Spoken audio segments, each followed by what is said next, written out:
nani mutu penza sali makambo yo na mama na biso mama Biliabel? Makambo ya bongo bandeko nanga na mama na biso. Ye moko kutwa boy na ye bato babengaka ye mama. Alobi babenga ye kaka arrière-grand-mère. Pourquoi? Parce que elle est dans les soixantaines. Pona ye, alobi na ye ke non ndenge za boye. Mutu soki déjà za dans les 60 et kozala malamu mingi bo bengaka ye arrière-grand-mère. To arrière-grand-père. Eza lisusu te ke non aza grand-père nanga, aza papa nanga te. Benga bango ka barrière. Yango mama na biso Biliabel alobi. Mais communauté pe na côté mosusu lobi te mama oyo pe makambo na ye ekomi kolekisa ekomi nini bandeko nanga. Makambo banda wapi, makambo euta wapi, makambo pe ezokende wapi. Kandenge tolobaka bandeko nanga na système moko tokos. Salut cher Bouchou, salut cher abonnés, salut cher connaissances. Salut surtout les amis de Étoiline Inès TV. J'espère que vous allez bien. Quant à moi, je suis le bien, super bien par la grâce de Dieu. Chers Bouchou, chers abonnés et chers connaissances, Yalelo penza na memeli bino mama Biliabel. Ebele abato bakoya kotuna makam nini ezoleka na vie ya mama Biliabel. Étoiline loba kaka tolingi toyoka bakenda nango bongo te. Avant na kota na mamo zindo ya makambo na biso ekozala malamu mingi na ya nanu ko sensibiliser batu nyonso ya sika. Toyebi ke tant tosalaka ba émission bato sika pe bakotaka yango toye ko sensibiliser bino. Si c'est la toute première fois ya kokota penza na chaîne na biso, chaîne moko kitoko, chaîne yaba analyse et pourquoi pas chaîne yaba information. Je vous prierai surtout de vous abonner massivement. Abonnez-vous. Cliquez aussi sur la cloche de notification pour surtout recevoir les nouveautés de notre chaîne. Aimez la vidéo, la famille, commentez et partagez. Et que ça la biso, oyo penza tolobaka na biso chaque jour, chaque minute et pourquoi pas chaque seconde. Tokos makasi. La famille nazotie la bino moi quelque chose moi audio ka ya mukuse nanu toyoka ka audio ya mukuse et puis ba audio mosusu et que continuer na ba émission na biso ka neto sa l'émission. Donc vous allez toujours brancher et scotcher sur Étoiline. La famille toyoka et on se retrouve juste après.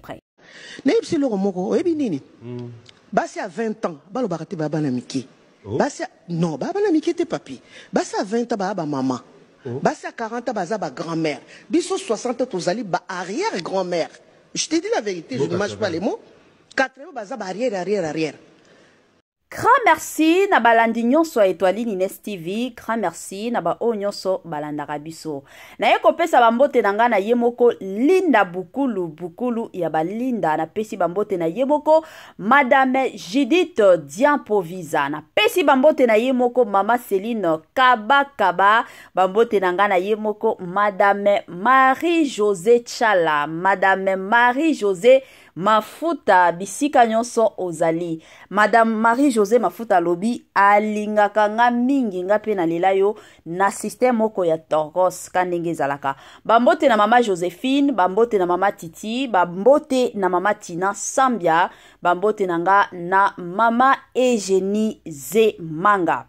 Bandeko nanga lelo oyo na memeli bino mama Biliabel. Kanenge tolobaka avant tokota na mamo zindo la famille ezalaka toujours malamu mingi. Zwa penza kiti na yo vanda.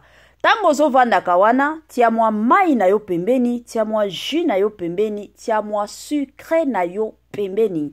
Kote mosusu kandenge to salaka, kote mosusu kandenge to kendaka, talela pe soke monike no, ezanango tongo, Étoiline Inès TV au senga na yo kota olia petit déjeuner na yo. Soke monike no eza midi en tout cas na kitoko nyonso kota penza olia repas préféré na yo. Soki pe monike no eza pokwa Étoiline Inès TV au senga na yo kota penza olia soupe na yo na système ya moko moko kaka tobetelaka masolo chaque jour na système kaka ya Tokos.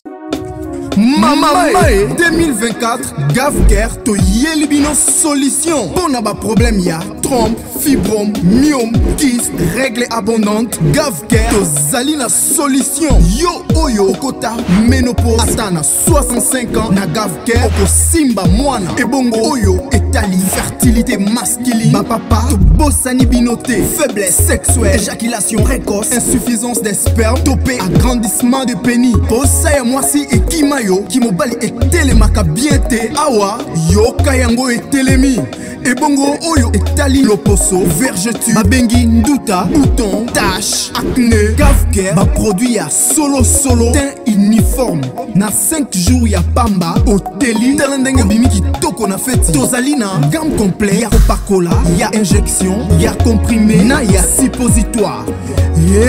Ozali na problème ya hémorroïde interne topé externe papa mama kaka na 2 jours ya pamba omoni changement total.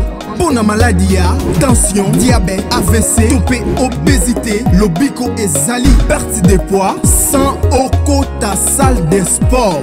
Kisi ya injection pe comprimé na Gavker bikalibela olingi okima suki pe mandefu ya pembe benga biso na lombango po awa tozali na solution moko durable. Ba produit na biso nyonso ezali 100% naturel pe esalemi na ba plante na ba industrie ya Angleterre pe Allemagne. Benga biso na numéro oyo plus 44 74 05 65 35 48. Gavker solution ya santé na yo. Gavker aye na ba solution ya kilikili. Gavker aye penza na ba solution ya kafu. Gavker aye penza na makambo moko ya kitoko. Yo belaka mutu pasi, mukongo pasi, mino salaka yo pasi. Mosusu yozo yo kanzoto neti moto moko boye. Zana batu mosusu bandeko nanga bazalaka na malaria esilaka te. Bazalaka na typhoïde esilaka te des années. Bandeko nanga biloko wana nyonso solution nango eza kaka na Gavker. Na Gavker bika na yo libela na système moko kaka ya Tokos makasi. Voilà, lelo oyo toye lisusu kandenge toyaka kande tolobaka. Soki ya koloba eza tokoya, soki pe ya koloba eza te boko mona biso te. La famille lelo oyo na ye na mama Biliabel. Na ye penza na lisolo ya mama Biliabel kandenge boyebi. Mama Biliabel aza icône na biso. Toza na ba icône ebele, mais lelo na olobela penza mama Biliabel. Icône penza ya tongo. Tongo penza tolobaka tongo makasi. Abanda musique oyo bandeko na nga na kibo jeunesse nyonso. Eza na bato ebele o babanda na bango musique, mais bato wana ba continua lisusu te. Vu ya ba difficulté oyo ezalaki na musala talaka ebandeli mokili eyeba yo ezalaki facile te. Yango yaki kosala keno bato mosusu bakata na bango ba continua na bango te. Mais avec maman na biso Biliabel, en tout cas, ami pesa ki makasi. Bien que ça n'a jamais été facile pour elle, mais ami pesa ki penza ya makasi jusqu'à ce que Nzambe comme ala la kate lelo oyo kombo na ye ekomi kolobama mokili mobimba. Lelo oyo toye na mwa makambo kandenge ezalaka. Communauté na biso eza communauté moko eyaka toujours et encore na makambo. Bande konanga avant na kota na mwa mozindo na otie la bino nanu audio to message ya maman Biliabel. Et à partir après et plutôt koyoka message ya maman Biliabel la famille nde tokozonga toya kobeta masolo eza nini ezoleka bande konanga e osala pasi pe mawa na système moko ya kitoko. La famille, tolanda nanu audio oyo et on se retrouve juste après. Naïbsi loro moko oyebi nini? Basi à 20 ans, balo bakati baba na miki. Basi non, baba na miki te papi. Basi à 20 ans baba maman. Basi à 40 ans baza ba grand-mère. Biso 60 ans tozali ba arrière grand-mère. Je te dis la vérité, je ne mâche pas les mots. 80 baza ba arrière. Voilà, de retour, la famille.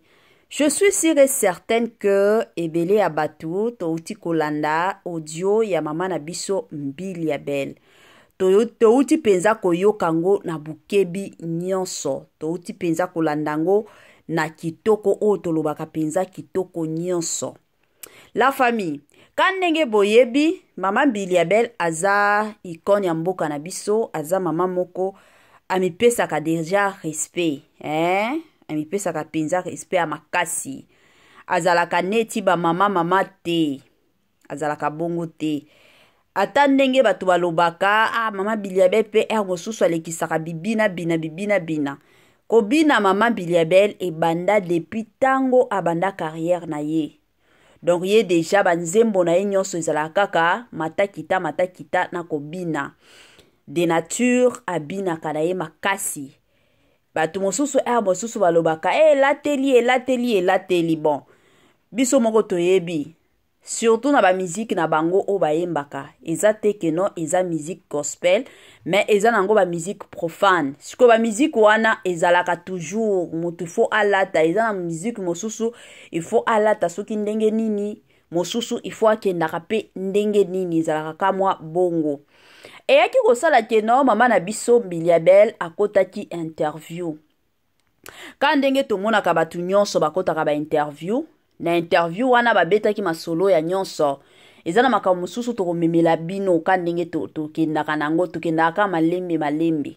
Siko o penza esalaki ke non lelo to ya kobeta masolo, lelo oyo to ya kolobela makambo yo chez Etoile Nines TV, eza concerné ba makambo ba propos surtout ya mama na biso Mbili Abel. Ka ndenge alobi normalement mwasi ya 20 ans aza lisusu mwana mukete, aza déjà maman.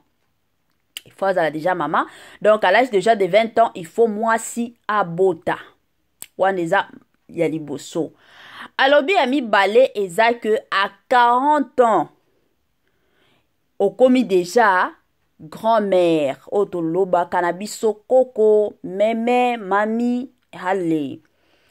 À 60 ans, okomi na yo, arrière-grand-mère, to arrière-grand-père. Selon mama na biso Mbili Abel. Eyaki penza bandeko nanga na bandeko na biso ba Congolais ka ndenge boyebi. La plupart de nos Congolais basepela te. Na ndenge nini? Ba mama ebele balobi mama Mbili Abel aza mama oyo azalaka na maturité, azalaka na sagesse ya makasi. Aza mama moko na nzela ya koyemba na ye normalement aza supposé ya ko éduquer en masse. Mais makambo mama lobi eza bien te. C'est là ba mama ebele. Balobi bongo. Balobi ke eza bien te dans quel sens? C'est comme si akomi kotinda bana ba bota na ba âge ba 20 ans. Et pourtant na ba famille mosusu bazo edikaka bana na bango batanga. Parce que toyebi ke soki mwana atangi penza normalement bien. Na ba classe nyonso azo lekaka. À 18 ans, mwana ko décrocher diplôme d'état na ye. So ya komi na 19 ans, a komi déjà na G1. Toko ta na 20 ans, a komi G2. A kende na 21 ans, déjà zalaka G3. Allez, G3 wana a koti na 22 ans, to komi licence 23 ans, première licence 23 ans, deuxième licence, allez. Soki pe mutoko lingana ye a continuer master etali ye moko. Mais selon ba mama balobi, mama Mbili Abel a komi koloba kino 20 ans, muto aza déjà mwana mukete. Parce que makamna ye ezalaki basé sur basi. Alobi à 20 ans, mwasi aza déjà lisusu mwana mukete mais akomi mama. Donc 20 ans wana mama tobengaka mutu mama aza mama oyo déjà sali nini aboti. Yango ba mama ebele basepelaki na ba propos oete. Yango bandeko nanga ka ndenge boyebaka Etoile Nines TV. La famille ngana yaka te keno na yako yebisa bino keno oyo ba mama balobi yango wana to landa te. To o makambo mama na biso Mbili Abel alobi yango wana to landa te. Wala nzala kanga te. Étoile Nines TV ayaka toujours awa pona koluka pe avi ya baninga. Pona koluka pe baninga mosusu balobi nini. Baninga mosusu bamoni ndenge nini situation oyo. Yango na ye penza epa na bino la famille. Na ye penza ka ndenge zalaka na ye penza na kitoko nyonso na ye penza la famille. Bino pe boloba. Selon bino. Ndenge bomoni makamboyo. Bomoni ndenge nini. Mama na biso Mbiliabel. Aza na raison ya koloba keno. À l'âge de 20 ans. Mwana mwasi aza lisusu mwana mukete. Akomi mama. À l'âge de 40 ans. Aza lisusu mama te. Akomi grand-mère. À l'âge de 60 ans. Akomi lisusu grand-mère te. Akomi arrière-grand-mère. Bomoni ndenge nini. Ba mama o balobi keno eza ba éducation ya mabe o yalingi apesa bana. To bo sepeli na bino ndenge mama Biliabel alobi. Bande konanga kande na lobaka. Mutu na mutu azalaka na mot à dire. Chez Étoile Nines TV en tout cas to pesa ka chance na mutu nyonso. Ba commentaire na bino nde ekoloba nyonso. La famille. Selon bino ndenge bomoni mama Biliabel alobi bien. To alobi mabe. To bandeko mosusu ba mama mosusu o basiliki. Après ba interview à maman Biliabel. Baza na raison ko silika to baza na raison ko silika te. Comme d'habitude, Étoile Nines TV P ayaka na point de vue na ye. Mais avant na kota na ma point de vue nanga ekozala malamu mingi na ya kopesa nanu ba matondo. Na lingaka toujours kozala reconnaissante envers batu o basalelanga bolamu. Yango na ye kopesa ba matondo na ye moko sponsor na biso officiel. Sponsor na biso oya tikaka biso te. Sponsor na biso oya zalaka toujours. Elongo na Étoile Nines TV. Na tangwa pasi na tangwa mawa. Ya zalaka toujours na biso. Sponsor na biso na kombo ya Jésus-Christ de Nazareth. Ba merci mingi na bino nyonso balanda Étoile Nines TV. Bino nyonso de partout. Bobenga abiso. Botinde la biso ba message d'encouragement. Bozalaka toujours na biso. En tout cas, que Dieu vous bénisse. Surtout abondamment. Voilà la famille. Tozongi kandenge toyaka na makasi nyonso. Bon. Tokota na mozindo ya makambo. Bande konanga. Boyebi ke ezana ba analyse mosusu. Mosusu ebeti sarabiso mitu. Mosusu la otali boye. Olobi nzambe. Oyo makambo nini tokota. Bande konanga ezalaka somo. Voilà. Bon. Toloba na biso. Tosolola. Wana selongai.